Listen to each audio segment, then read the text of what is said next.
Etong egg tray na to, ibebenta namin sa nagtitinda ng itlog ng piso isa. So, ito ay naipon namin. Ito ay 20 pieces na egg tray. So, 20 pesos ang halaga na itong egg tray na to.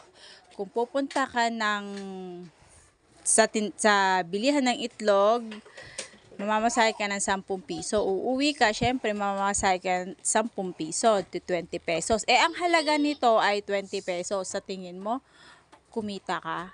So, hindi, di ba? Okay, maglalakad na lang ako.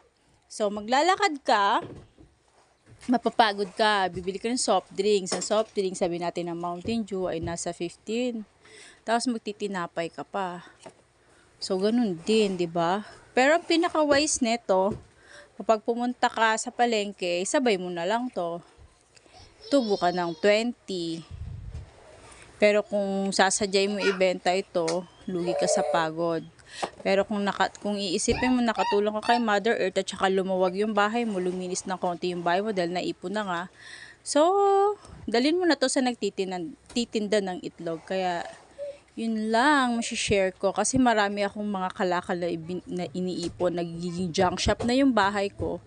Tapos kung tutuusin mo, hindi siya worth. Kaya ang ginawa ko noon, iniipon ko siya, makaisang timbala ko ng konti, tapos nilalagay ko siya sa basurahan para yung mga nangangalakal na nagbabasura, yun naka-separate na yun para sa titinda nila.